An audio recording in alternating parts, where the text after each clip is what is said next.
Petro mocks Bukele on TV and receives a devastating response that leaves him in shock. Today I'm going to tell you the most shocking story that forever changed the perception of Latin American leadership, where the arrogance of a veteran president collided with the relentless wisdom of a young leader who defended not only his country, but an entire region that no longer accepts being humiliated. Before we begin, give it a like and subscribe so we can continue creating stories like this. The air conditioning was working at full blast in the CNN Spanish studios in Miami, but that did nothing to cool the tension that was growing by the moment on the main set. The cameras were perfectly adjusted, the technicians were checking the microphones for the 10th time, and Patricia Ramirez, the executive producer, was pacing back and forth checking her watch every 30 seconds. 5 minutes to go on air, she announced with a trembling voice. I need everything to be perfect. This interview could make history. Quote, the special program Voices of America had achieved the impossible, bringing together at the same table the President of Colombia, Gustavo Petro, and the President of El Salvador, Nayib Bukele. Two figures who represented completely opposite visions of the Latin American future. The first, a veteran of left-wing politics with decades of experience and grandiloquent speeches. The second, a young leader who had revolutionized his country with unconventional methods and surprising results. Roberto Silva, the 52-year-old presenter, was breathing deeply. In his 3-decade career he had interviewed dozens of Latin American presidents, but he had never felt so much pressure. He knew that any mistake could trigger a regional diplomatic crisis. Are our guests ready? He asked, adjusting his olive green tie. President Petro arrived half an hour ago, Patricia replied. She is in the VIP room with her entire team. Bukele has just arrived. He is finishing a video call with his cabinet. In the VIP room, Gustavo Petro was reviewing his mental notes while looking at himself in the mirror. At his young age, after a political career full of ups and downs, he had finally become president of Colombia. His dark gray suit contrasted with his red tie, a symbol of the progressiveness he had never abandoned. You're going to do an excellent interview, he told his press officer. This guy from El Salvador doesn't have the experience necessary to debate with me about the complex problems of the region. I'm going to show him how real politics is done. In a more modest room, Nayib Bukele was finishing a video conference with El Salvador's security chiefs. At 43, he had transformed a country that many considered lost. Dressed in his trademark navy blue suit and light blue tie, he radiated a calm confidence that belied the turmoil around him. Are you ready, Mr. President? His communications advisor asked, clearly nervous. I'm ready, he replied in a calm but firm voice. I didn't come to Miami to impress anyone. I came to defend the truth about what we've achieved in El Salvador. At exactly 9 p.m., the studio lights dimmed and the program's signature music began to play. Roberto Silva looked directly into the main camera. Good evening, Latin America. Welcome to a special edition of Voices of America. Tonight we have a historic meeting between the President of Colombia, Gustavo Petro, and the President of El Salvador, Nayib Bukele. The cameras showed the entrance of both leaders. Petro walked with the solemnity of someone who knows he is experienced, greeting with broad gestures, as if he were at a political rally. Bukele, for his part, advanced with a confident step and a focused expression, without unnecessary fuss. The contrast was evident. The 64-year-old veteran, representative of the old progressive guard of Latin America, versus the 43-year-old, symbol of a new way of doing politics in the region. The first 20 minutes were spent answering diplomatic questions about regional integration and economic cooperation. Petro dominated the conversation with his signature style, full of historical references and political quotes, using each response to expand on monologues that resembled campaign speeches. Bukele responded with mathematical precision, concrete data, and a brevity that contrasted dramatically with his counterpart's verbosity. President Petro, President Bukele, Silva interjected after 30 minutes of the interview. Let's talk about the issue of citizen security. It's a challenge where your approaches differ substantially.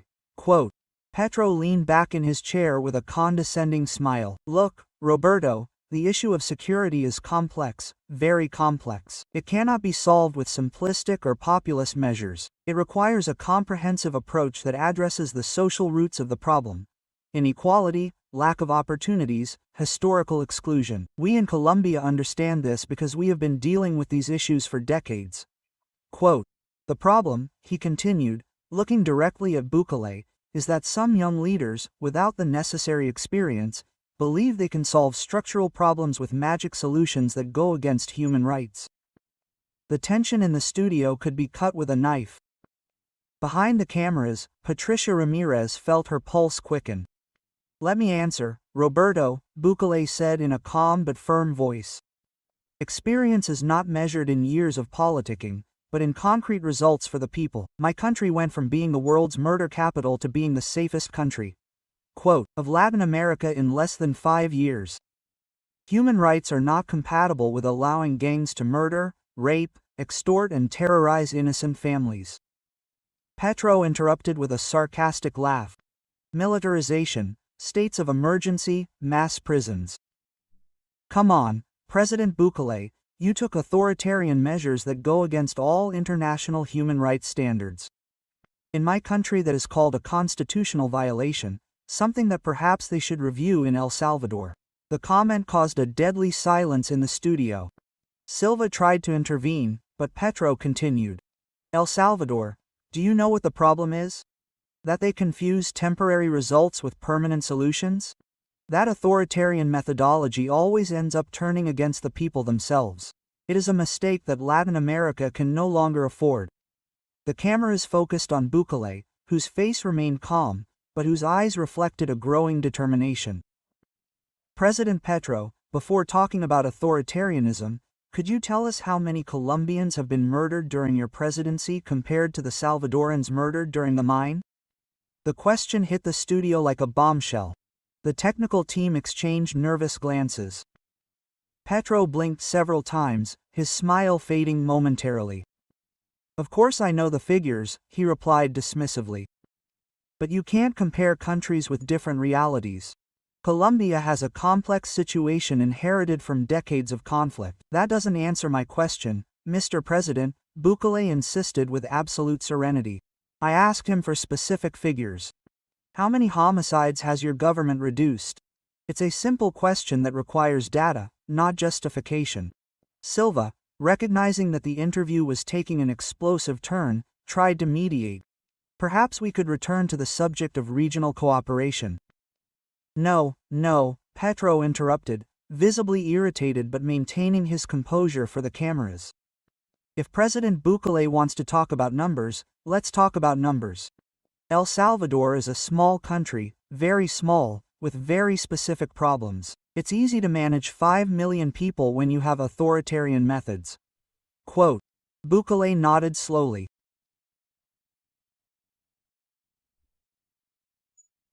"It's interesting that you mention size, but you evade the question about results. Let me be more direct. Do you know the figures for femicides in Colombia compared to those in El Salvador? Or would you prefer that we talk about kidnappings, extortion, or forced displacement?" The entire studio seemed to hold its breath. These kinds of direct confrontations with specific data were not common in televised diplomacy. "Look, young man," Petro replied, emphasizing the age difference condescendingly, "I've been in politics for more years than you have been an adult. Don't come lecturing me on how to govern a country." For the first time, a slight smile appeared on Bukele's face. "That's precisely the problem, President Petro. You see politics as a profession where years accumulate. We see it as a public service where results accumulate for the people." The tension was palpable. Petro's advisors off-camera made desperate gestures, aware that the interview was getting out of control. "I propose something to you," Bukele continued, leaning forward slightly. "Let's talk about concrete numbers. In 2019, El Salvador had 103 homicides per 100,000 inhabitants. In 2024, we registered 2.4 per 100,000. Could you share similar reduction figures for Colombia?" Petro waved his hand dismissively. "We are not here to compare countries. We are talking about democratic versus authoritarian methods, respect for institutions versus militarization of society. Exactly, Bukele replied, but in order to talk about democracy, we must first talk about results. A people terrorized by crime cannot exercise democracy. A mother who cannot send her children to school for fear of gangs has no human rights. Silva tried again to redirect the interview. President Bukele, President Petro is suggesting that your methods are contrary to human rights. I am stating with figures that defending human rights means protecting innocent citizens, not criminals. What are the human rights of a girl who cannot go to school because gangs control her neighborhood? What are the human rights of a merchant who must pay extortion to avoid being murdered? Petro, visibly upset that he was no longer controlling the narrative as he usually was, interrupted. Human rights. It's curious that he's talking about that when he has more than 70,000 people in prison without trial. Without our democratic institutions, without our respect for due process, these measures are untenable. For the first time, Bukele's expression hardened slightly. President Petro, have you ever wondered why more than 95% of Salvadorans support these measures? Why do families who used to live in terror now massively support the government, or does their concept of democracy not include the opinion of the people? An uncomfortable silence followed these questions. The complex reality of citizen security was rarely discussed with such candor on regional television. Those are manipulated polls, Petro responded, raising his voice. Authoritarian governments always show inflated popularity figures. True democracy is not measured by momentary popularity, but by solid institutions. However, Bukele responded in a calm but firm voice. Independent international surveys, including those from organizations that have criticized my government, confirm these numbers. Don't you find it strange that international organizations that question us recognize that the Salvadoran people support these policies? The cameras captured Petro's red face, whose smile had completely disappeared. What it seems to me, the veteran leader replied, is that they are falling into the trap of authoritarian populism. They promise magic solutions, they generate temporary support, but believe me, young man, they are going to end up destroying the democratic institutions of their country. Bukele maintained his composure, but his gaze intensified. President Petro, our policies are not populist whims, as you insinuate, they are decisions based on measurable results. When traditional democratic institutions fail to protect the people, what legitimacy do they have? Because institutions are above results, Petro responded vehemently. Without solid institutions, any achievement is temporary. Quote, and what happens when institutions protect criminals more than victims? Bukele asked, raising an eyebrow slightly. When due process becomes guaranteed impunity for criminals, Roberto Silva, aware that the interview had turned into an intense ideological debate, decided to intervene. We have to take a commercial break, he announced. We'll be back in a few minutes with more of this fascinating conversation between President Petro and President Bukele. As soon as the cameras stopped rolling, advisors to both leaders rushed over. Petro's communications chief whispered something in his ear, visibly concerned. Bukele remained calm, drinking water and casually checking his phone. Patricia Ramirez nervously approached Silva. This is getting out of control, Petro muttered. He's furious. This is live television, Silva replied. We can't control everything. Besides, Bukele is responding with facts, not personal attacks. Petro is not used to being challenged like this, Patricia added, especially by someone 20 years his junior. When the cameras came back on, the tension was even more palpable. Petro had regained his outward composure, but a nervous twitch in his left eye betrayed his irritation. Bukele maintained the same serenity with which he had begun the interview. Continuing with this special edition of Voices of America, Silva announced. Before the break, we were discussing different approaches to citizen security. President Bukele, you mentioned significant crime reduction figures. Could you elaborate on the specific measures? Bukele nodded.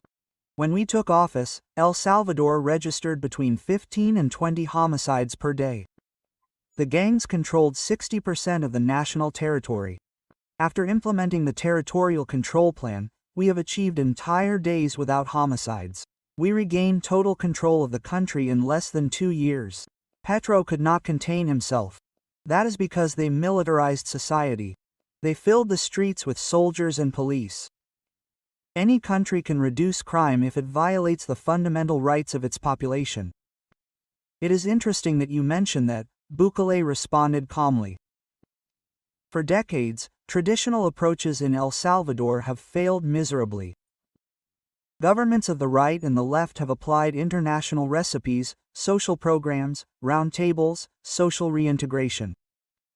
The result was that the gangs grew stronger and the country became the most dangerous in the world. Before Petro could respond, Bukele continued, "The real difference is that now we apply real justice. The criminals are where they belong, in prison. The families are where they belong, safe in their homes." Petro leaned forward, his face red. "Listen, Mr. President, I'm a veteran of Latin American politics. I've seen governments that promise a tough stance end up being dictatorship. Those measures always end up backfiring on the people themselves. Let me ask you something, Mr. Petro," Bukele replied.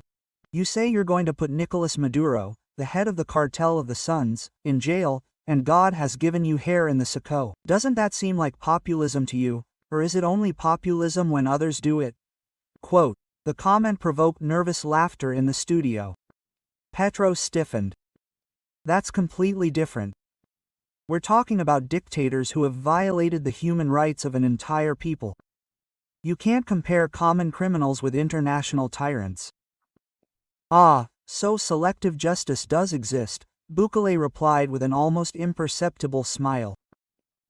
"When the criminals are in their political interest, if tough measures can be applied, when they're gang members who murder Salvadoran families, their human rights must be respected."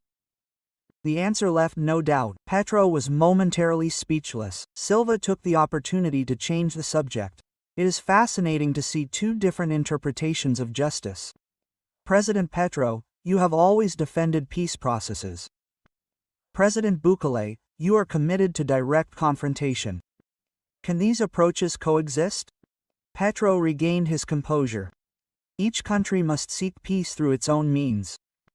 In Colombia, we have learned that violence is not fought with more violence.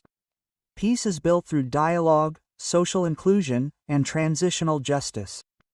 And that is precisely the difference between our countries," Bukele replied. "In Colombia, they have dialogued with armed groups for decades while the people suffer. In El Salvador, we decided to dialogue with the people and confront the criminals. The results speak for themselves." "Beautiful words," Petro replied sarcastically, "but the real world is more complex. True peace requires generations, not temporary authoritarian measures." Quote, Bukele maintained his calm gaze. "The real world, President Petro, is mothers who can now send their children to school without fear. These are the merchants who no longer pay extortion. These are the families who can go out for walks at night. That is more real than any peace process that takes decades while people die." Tensions had reached critical levels. The producers behind the cameras debated whether to end it early. Patricia Ramirez made desperate signs to Silva. "We are reaching the end of our interview," Silva announced, trying to regain control. "I would like both presidents to share their visions for the future of democracy in Latin America." Petro adjusted himself, smoothing his red tie. He had regained some of his composure, although the irritation was still visible. "Latin American democracy has a bright future. If we learn from our historical mistakes, we cannot allow fear to lead us to sacrifice freedoms for temporary security. Democratic institutions are sacred and we must protect them." Bukele listened attentively before answering. "The future of democracy lies in returning power to the people, not to political elites who have failed for decades. When institutions serve criminals more than victims, when politicians talk more about processes than results, democracy is emptied of content. PETRO could not contain himself. Results. Results. He is serious about democracy. Where is the balance of powers in El Salvador? Where is the separation of powers? Where is the political opposition? The comment caused a tense silence. Bukele took a deep breath before answering. President PETRO, allow me to ask you a question. What is the use of an opposition that defends criminals? What is the use of a balance of powers that generates impunity? What is the use of a separation of powers that paralyzes solutions? The question hung in the air like a direct accusation. The cameras captured PETRO's distraught face, who clearly did not expect to be questioned so directly. Those are justifications of a dictator, he finally replied, waving his hand dismissively. It is always easier to blame the system than to work within it. On the contrary, Bukele replied, we are working for the people, not for the system. True democracy is doing what the people need, not what the political elites think is right. Silva interjected. President Bukele, are you suggesting that traditional democracy has failed in Latin America? In many ways, yes, it has, Bukele replied without hesitation. When traditional politicians spend decades in power without solving the basic problems of the people, when institutions protect the corrupt more than the honest, when processes matter more than results, then yes, that system has failed. PETRO interrupted, visibly irritated. The past is the past. You can't keep blaming the system for all your problems. At some point, you have to work with the existing institutions. We are building new institutions, Bukele replied firmly, institutions that serve the people, not the elites. And we are doing it with the massive support of Salvadorans. Bukele paused and continued. When 90% of the population supports government policies, when families regain peace after decades of terror, when a country changes its destiny in a few years, isn't that real democracy? For the first time in the entire interview, PETRO seemed to have no immediate answer. Seizing the moment, Bukele continued, President PETRO, you criticize our methods, but what alternative do you offer? More decades of dialogue with criminals, more peace processes that never happen, more institutions that protect impunity. PETRO narrowed his eyes, assessing his opponent. Politics is complex, he finally responded. There will always be tensions between security and freedom. Precisely, Bukele replied, but when those tensions are always resolved in favor of the criminals and against the victims, we are no longer talking about balance, we are talking about complicity. The direct use of the word complicity did not go unnoticed. For the first time in the entire interview, PETRO showed genuine surprise. What you say is strong, Captain, he acknowledged, but you still do not convince me that militarization is the answer. We did not militarize society, Bukele replied. We professionalized security. It is exactly what you would do if you had the political courage to confront criminals instead of negotiating with them. The comment seemed to resonate even with PETRO, who for the first time showed a gesture of consideration. Genuine. Silva took the opportunity to ask the final question. In closing, I would like each of you to share a message about the future of your country. PETRO addressed the chamber directly. Colombia will continue to build peace through dialogue and social inclusion. We believe in democratic institutions and processes that respect the rights of all, even those who have made mistakes. Bukele kept his gaze firmly on the camera. El Salvador will continue to defend honest and hardworking families. We do not negotiate with criminals, we do not justify violence, and we will not allow fear to return to our streets. The future belongs to those who have the courage to do what is right, not what is politically expedient. As the closing music began to play, the cameras captured an unexpected scene.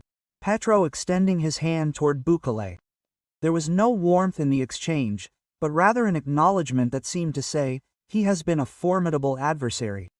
And so we conclude this historic edition of Voices of America, Silva announced.